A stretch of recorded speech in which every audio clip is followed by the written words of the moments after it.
Hello everyone, thank you for tuning in to another episode of Point of Insanity Game Studios Geekery in General podcast. Now this episode is pretty much a spur of the moment thing. I'm going to be talking about one of my favorite video games of all time, and that is Pool of Radiance for the Nintendo Entertainment System. Now this episode is probably going to be a bit better if you see the video of it, so if you're listening to the audio, go to Point of Insanity Game Studio on Facebook, and I will be posting the video there for your viewing enjoyment. Now, here's what inspired me to do this episode. Last night, I was recording a future episode of the podcast with my friend Dan from Radio Free Borderlands. And one of the things he mentioned is that a website called Good Old Games is going to be re-releasing a bunch of the Gold Box series games. Now, I talked a little bit about these Gold Box series several episodes ago. I don't remember exactly which one, but I did an episode where I talked about some of the Dungeons & Dragons video games I had played. Now, back in that episode, I talked about some of the things I liked about Pool of Radiance and some of the things that I didn't like. Well, what I'd like to do now is I'd actually like to show you some actual gameplay footage from Pool of Radiance for the NES. So I literally dug out and dusted off my NES and hooked it up to my computer in order to record the footage for this episode. And yes, in case you're wondering, yes, I did have to blow my NES in order to get the game to work. So get your Beavis and Butthead adolescent chuckling out of the way right now. So here we are, firing up Pool of Radiance for the Nintendo. So basically starts out, you're approaching the wall here, and make your fortune in New Flan. The City Council of New Flan is seeking heroes to free the city from hordes of evil, riches, fame, glory. So that is pretty much our intro that you get when you start the game.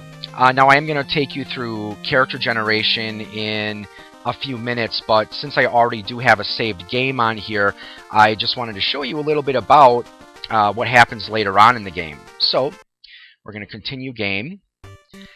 So when the game starts out, you pretty much arrive in the city of New Flan, and you get taken on a tour. One of the things I did like about this game is it did give you the option to flip to an overhead map in some cases, so I really liked that. So essentially you'd get to the city and you'd go to the city council office right over here. Okay, where's the door? It's been a while since I played this game, so I just know that. There's the door. So this is really the important part in much of the game, because what you're doing is you go to the city hall and you visit the clerk.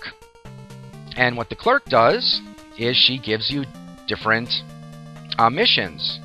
Well, first she checks to see if you've accomplished anything. You have done nothing special. Oh, I'm hurt. And then she gives you different things. You know, you can find history books. So again, there's thieves and traitors in a mansion outside of town. Destroy them! Another mission, there's these nomads that you have to try to prevent them from joining the forces of evil, Tyrant Thraxus. So some other areas of interest, there's various shops around the city, but unfortunately they all pretty much sell the same thing. But as you can see, if you look at, for those of you watching the video, you'll see that my characters actually have been played before, so of course you can, view your troops. For this file, I named the characters after some of the D&D characters that my friends and I played back when we were kids. So we have our Dwarven Fighter, we have a half-elf Fighter Cleric. Yeah, Yamin Kahan, that was my friend Josh's character. Shadow, that was always my character back when we were gaming. He was my ranger. Halanthus, my friend Dan from Radio Free Borderlands, this was one of his characters. Nameless, I forgot who this was. I think this was my friend Dave's character, the Nameless Mage or something. I forgot which. But, or Nameless Bard. Yeah, Nameless Bard. That was from the Finder Stone. And Black Star, my normal co-host Steve. His character back when we were playing D&D was called Black Star. And, I don't know, that picture... He doesn't look much like a male elf, but yeah, whatever. So you see the stats are actually pretty good for some of these characters, and later on I'm going to be showing you what exactly you have to do to get these stats.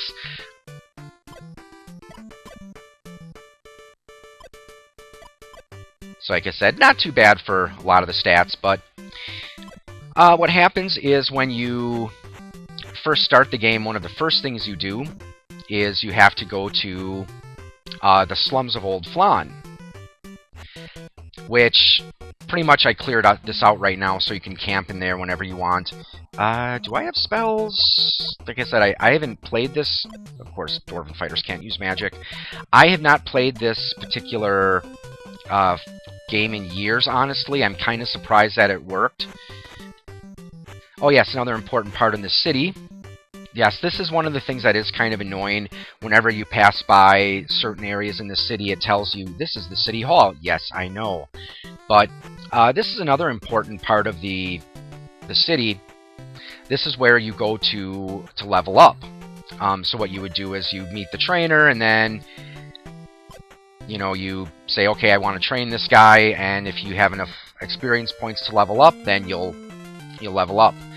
You also have the opportunity to fight duels in here as well. I don't think anyone else has enough. I accidentally pressed the wrong button. Yes, I know, okay. No one else wants to be trained by you, sir.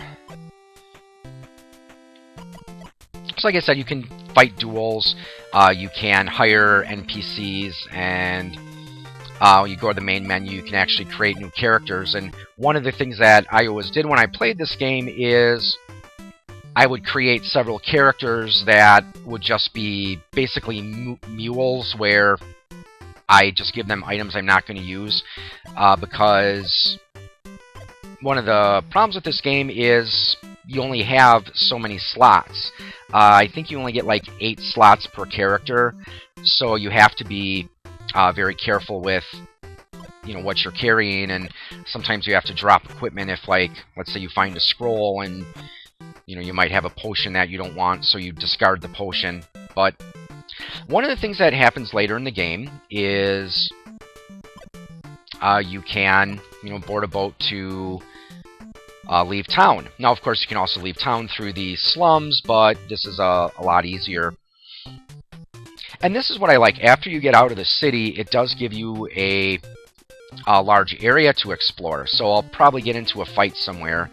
I know where the nomads are, so they're about this area over here, I think. I don't know if I've gotten far enough. Recently abandoned camp. There we go. We'll approach.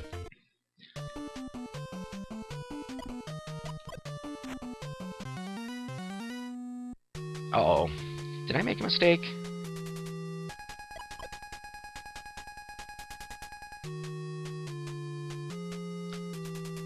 Okay, so there's children and men and women. So this is one thing you have to be careful sometimes. What you want to do is, it does give you an opportunity to parlay with NPCs.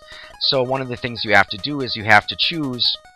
Well, it didn't make me do it in this case because this is a part of a story event, but normally what you would do is you would choose who you want to talk, and then you would choose what manner in which you were going to be addressing the NPCs.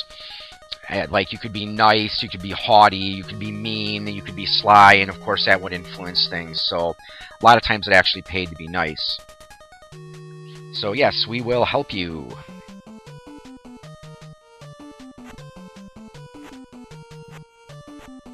Okay, speed up time here. So essentially what happens is, in this part of the game here, the nomads treat you to dinner, and I assume dancing, maybe some gypsy dancing and such.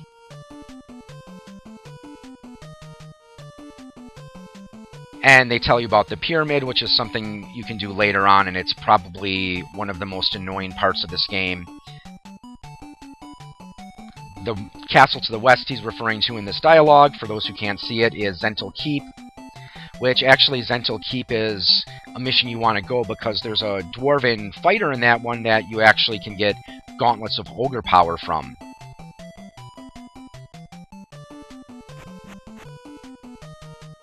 So what you want to do, I'm pretty sure that all my characters have spells. Yep, Magic Sleep, Magic Missile. Actually, what I'm going to do here is we're going to drop a spell because I know what, since I played this game, I know what's coming. My old controller here is kind of sticky, so... But then again, it hasn't been played in a while, that's why it's sticky. It has nothing to do with the fact that I had to blow my nests earlier. For you old school gamers, yes, that is a joke that you will understand. Let's see, Memo, Nameless, what spells does he have? Nameless Bard, Finder, Sleep, Stink, Cloud. Yes, variety of spells. Let's see, and then I think my Cleric already had spells. So, we'll rest. We actually spell, let me just make sure that my... One of the things that actually made this game kind of hard is the only healing spells that your Clerics ever got was Cure Light Wounds. So sometimes what'll happen is if you're trying to heal up, it's really frustrating when you cast Cure Light Wounds and you only heal your character like 2 or 3 hit points. So now we pretty much just keep resting. And eventually what happens is the chieftain comes. So yes, we will help you. I'm not afraid of no kobolds and goblins.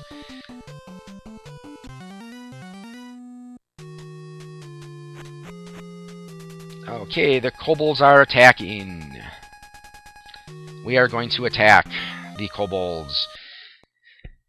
So this is where it switches again to the overview screen, and this is where you have to be very careful with how you do your spells, because because if you're casting something like Fireball, see, do I have... Okay, I don't know if my party has the Necklace of Fireballs, but you have to always be very careful.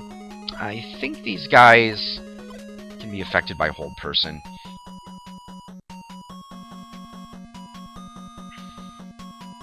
I think like I said, let me give that a try. Yep. Now, for those of you who aren't seeing the video, the field here is kind of this diarrhea green color. That's pretty much the only thing that really sucks about this. You gotta watch out for those yellow guys, because these kobold leaders with their stupid bows are surprisingly accurate. I actually had a character one time that did have an armor class of -10 who was actually getting hit by these little buggers.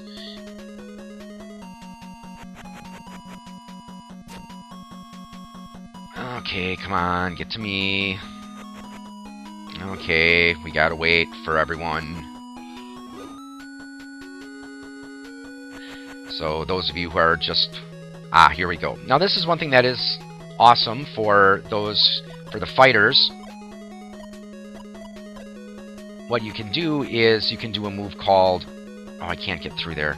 You can do a move called Sweep, where it lets you attack a certain number of small enemies equal to your level, but only fighters can do that. Okay, so this is my thief. Let's move him into position. Let's see, and I forgot, what does he have? Sleep, I think, yep.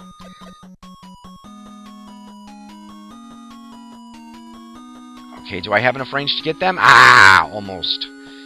So, let's center it on this and get those guys.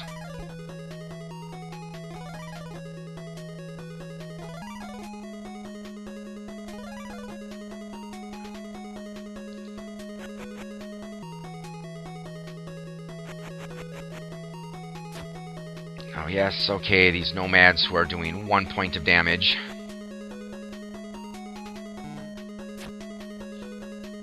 Oh, Yes, I think your nomad friends here only have like 2 or 3 hit points. So, okay, he's got a longbow, so we can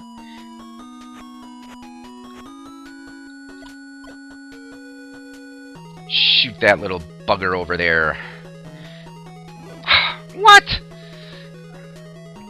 Oh, and like I said, this is one of the things where it really kind of captures the essence of playing fairly low-level characters, because, yeah, there are times where the combats in this game do take a while, and it's simply because, you know, you're missing half the time. So it is actually really challenging in this game to start these low-level characters. But that's one of the nice things, though, when they give you the sweep ability for your fighters, because, you know, as you can see, I just took out 4 goblins there, so that's where it really pays to have a couple of fighters in the party, because it makes it easier to take out large groups like this. Also, Fireball is a very useful spell.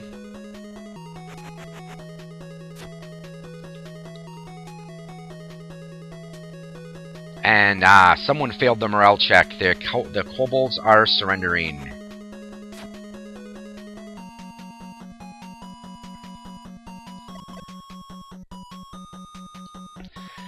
So this is one of the parts where there's several different waves that you have to... Okay, he has a dart. I gotta move into position. I know some of you watching the footage are like, okay, this game's so monotonous. Why do you actually enjoy this game? And well, again, you have to remember that when, you know, back when I was a kid, you know, this is pretty much what we had. So I think you just walk around a little bit more, and eventually you run into more. Okay, I wish one of my characters had Fireball. I don't think anyone has Fireball, or again, I don't think anyone had the Necklace of Missiles, because I know one of the... Well, someone should, because early on in the Slums of Flan... Magic... Nope, that's Magic Missile Wand. Early on in the Slums of Flan, there's a guy you meet who asks if you would do an errand for him, and if you do the errand, he gives you a reward, of course. Eventually what it does is you have to go to this building, and there's a box you have to find, and you bring it back to him, and then you give it to him, and then it's like has a potion of youth in it, but he gives you some reward, and usually one of the things that he gives you is a Necklace of Missiles, which comes in extremely handy in this game, especially when you have large groups like this that you have to fight.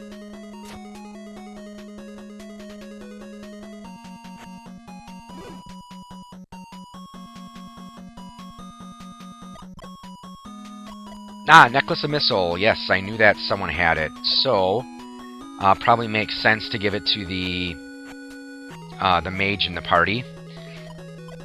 Again, and this is where, for those of you who are not watching the video, this is why you have to be very careful with how you position your fighters, because, you know, again, you'll see here that when you are casting an Area of Effect spell, or using an item like the Necklace of Missiles here, it shows you exactly what the Area of Effect is. So that means that if you're not careful, you can catch one of your allies in the Area of Effect. And some of the spells, like I believe Sleep and Stinking Cloud, you both have to make sure that you have those spells cast on someone.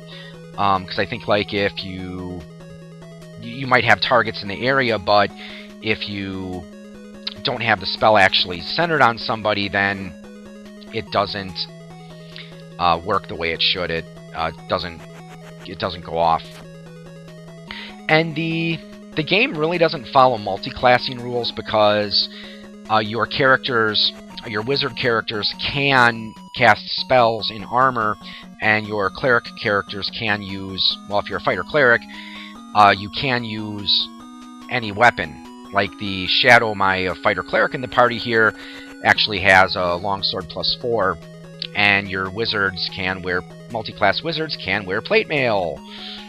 So, like I said, didn't really follow too closely with the rules on multi-classing. What? Okay, I don't know why it's not letting me attack them, so we'll just guard. And also one of the things that sometimes makes you be a little strategic in this game is it does use the movement rules. So depending on what type of armor you have, that is going to impact how far that your character can move. So sometimes, like if you find a suit of chainmail +2, that's actually going to be more advantageous than a suit of plate mail, because your armor class is going to be the same, but with the chainmail, that's actually going to let you move faster. So that makes it easier to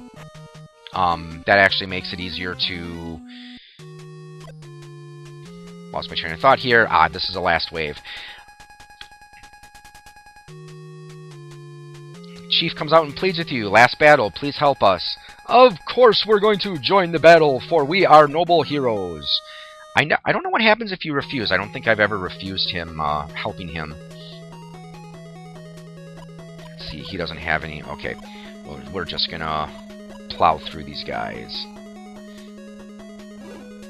Okay, I said plow through, but my fighter cleric just missed. Again!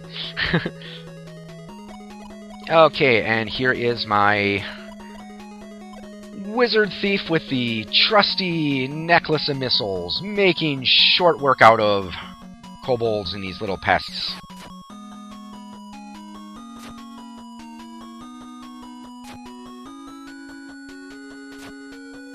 So it's going to take a moment. Yes, we know they're all failing their saving throw, and even if they do make their saving throw, they're still going to die, because like kobolds in this game have like 3 hit points and kobold leaders have like 4. Now, I haven't really played the original Gold Box game, so if any of you do decide to go to Good Old Games, or if you happen to have this game still for your computer, I don't know how it compares visually, musically to the game. So yeah, that's something that actually would be kind of interesting. So if you have played the original version of Pool of Radiance, please please feel free to comment on. Okay, my cleric has a throwing hammer. That's why I wasn't able to attack in melee.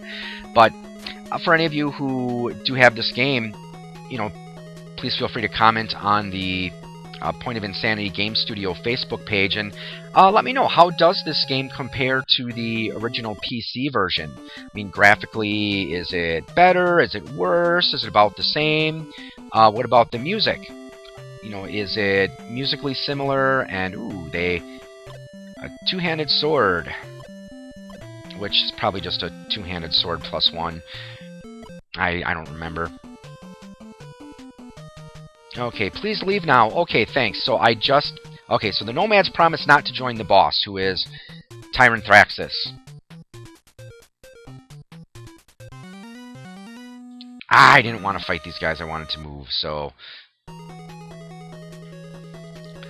But yeah, like I was saying, if you do have this game, the original version, I would certainly be interested in learning, finding out how this game does compare to the computer version.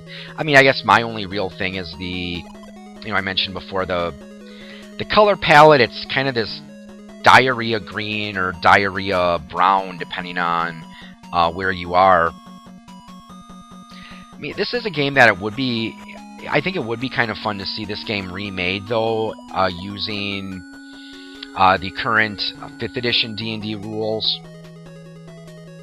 Or, even just remade using the 2nd edition rules, too. I mean, I don't know if if Wizards would ever remake this game, but I think it would be a lot of fun to play with more advanced rule sets. I mean, granted, it is still a pretty fun game, even though you are limited to just the basic 1st edition rules.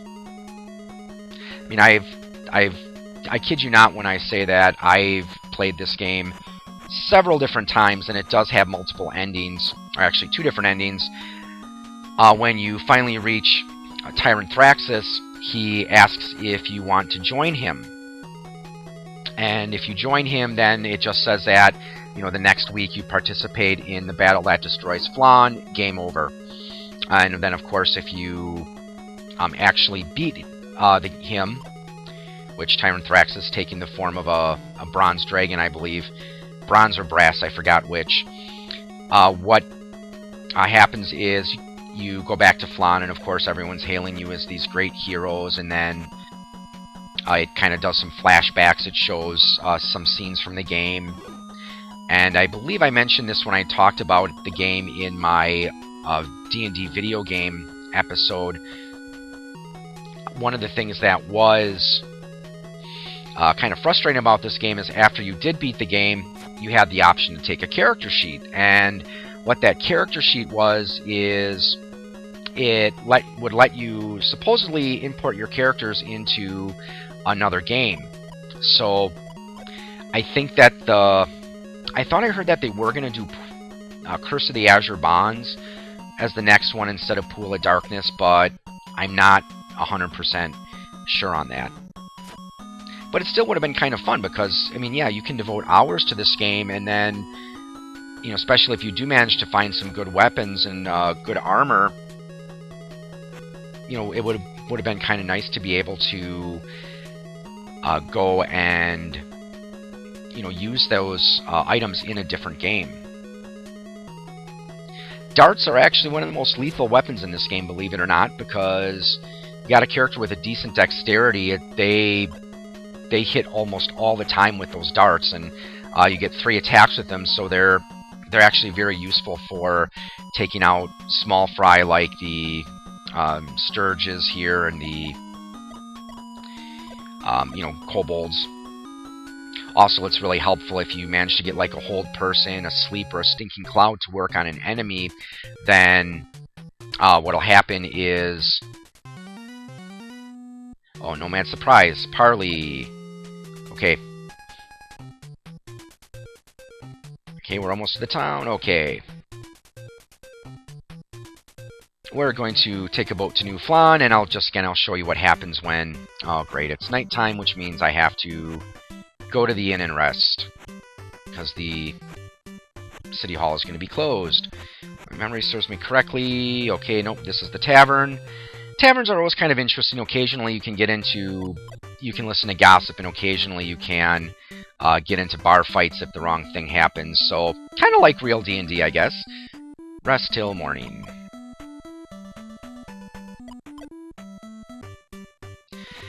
And going back to the town council office.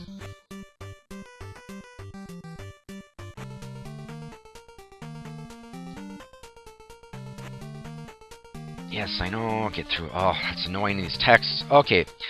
The clerk, check whether we owe you a reward. Thanks to you, the nomads never make war against us. So, again, you get a reward. So this is one of the ways that you can advance in the game. You'll get experience points, sometimes gold, sometimes gem, and sometimes they will give you magic items. And then after you've completed the different... You see here right now there's a new mission. A large army of kobolds will join our enemy. So that is actually, again, one of the more challenging parts in the game if you're not leveled up enough. There's a kobold cave you have to go into, so you're fighting. You have to go through traps, and there's a wyvern in there that you have to fight, so that's a pain in the butt. So here's what you have to do in order to create a character. As you can see from the list here, for those of you who are actually watching a video instead of just listening to the audio, it gives you options. You can be, if you're a human, you can be either a fighter, cleric, magic user, or thief. If you want to be a halfling or gnome, then you can just be a thief. Half-elves, you get a choice between fighter magic user or magic user cleric, or a fighter cleric. Elves, you can be a magic user or a fighter mage thief, or I think a fighter or a mage thief. So yeah, it doesn't really give you the full range. So let's say you just want to make a human fighter. So what you do next then is you choose your alignment, and this is where the fun begins. And you'll see here Again, for those who are just listening to the audio, essentially what it rolled up for me is Strength 13, Intelligence 18, Wisdom 15, Dex 12, Con 15, Charisma 14. So if I was to play this character, okay, why would I put that 18 in Intelligence? So, and also it doesn't use the max hit points at first level rule, so you'll see that I've only got 5 hit points here. So you could literally spend, you know, an hour just trying to create your characters because, you know, as I said, it doesn't always put the stats in an area where it would make sense. And I've said this before, I've had times where I've, you know, generated a character where it would have like a 9 or a 10 for strength, but for some reason an 18 in intelligence.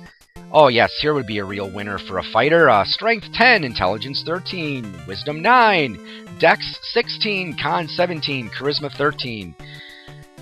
Well, that is a little bit of Pool of Radiance for the Nintendo Entertainment System. Not sure how it compares to the computer version, but I enjoyed this game. I had a lot of fun with it back when I was a kid. So if you do go to Good Old Games, I would certainly recommend picking this game up.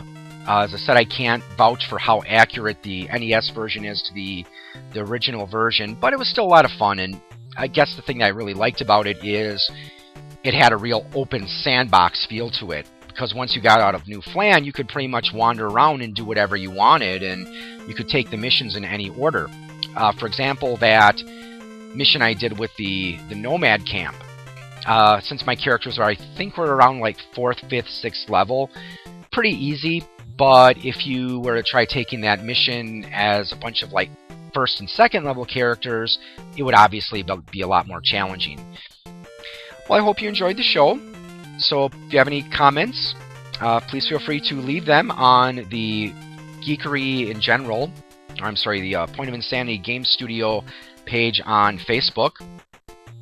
Again, you can listen to the episode through iTunes, you can listen to it through Podbean, and if you go to Podbean, you'll see there's a button there that says Become a Patron. So if any of you are interested in helping support the show, you can donate a monthly amount, and I don't need much. I'm just trying to look for some donations if possible to cover my monthly podcasting fees. So if you like the show and you feel like pitching in, yeah, feel free to, you know, donate 25, 50 cents a month. You know, that'd be greatly appreciated. Of course, you can also support the show by buying Point of Insanity Game Studio products on drivethroughstuff.com. But really the biggest thing you can do to support the show won't cost you a cent, and that is please share the show with your friends. So if you have any other friends who are interested in gaming type shows, say, hey, here's a show I listen to. Take a listen, maybe you'll enjoy it as well. So thanks again for listening. Have a good evening, or morning, or afternoon, whatever it is, wherever you are, and happy gaming.